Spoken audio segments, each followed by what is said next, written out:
നമ്മൾ മാതാപിതാക്കളോട് വലിയ അതവുള്ളവരായിരിക്കണം. മാതാവും പിതാവും ചിലപ്പോ ഒരു കിതാബ് ഓതിയിട്ടുണ്ടാവില്ല, ഒരു സാധാരണക്കാരായിരിക്കും. പക്ഷേ നമ്മളെ സംബന്ധിച്ചിടത്തോളം അവർ വലിയ ബറക്കത്തുള്ള മഹാന്മാരാണ്. ബാപ്പയും ഉമ്മയും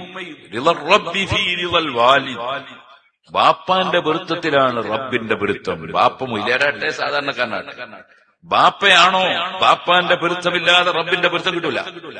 ഉമ്മയാണോ അൽ ജന്നത്തു തഹ്ത അഖ്ദമിൽ ഉമ്മഹാത്ത്, ഉമ്മമാരുടെ കാലിന്റെ ചുവടെയാണ് സ്വർഗം. ഞാൻ ഒരിക്കലും ഒരു നിക്കാഹിന്, ആ നിക്കാഹുള്ള സദസ്സിൽ നിക്കാഹിന് വേണ്ടി ഇരിക്കുകയാണ്. അപ്പൊ ബാപ്പ വന്നിട്ട് ബിരുദെടുത്തൊരു ചെറുപ്പക്കാരനാണ്, നിക്കാഹ് ചെയ്യുന്ന മൊയ്ലാൻ. സുബ്ഹാനല്ലാഹ്, അദ്ദേഹത്തിന്റെ കൈപിടിച്ച് ബാപ്പ മകന്റെ കൈപിടിച്ചൊന്ന് ചുംബിച്ചു. സ്നേഹത്തിന്റെ പേരിലുള്ള ഒരു ചുംബനമാണ്, നിക്കാഹിനിരിക്കുമ്പോഴുള്ള ചുംബനാണ്. മകന്റെ കൈ പിടിച്ച് ചുംബിച്ചു. പക്ഷെ ആ മകന് ബാപ്പാന്റെ കൈ തിരിച്ചു ചുംബിക്കണം എന്ന ഒരു ചിന്ത വരാത്തതിൽ എന്റെ മനസ്സിൽ വല്ലാത്ത വേദന തോന്നി.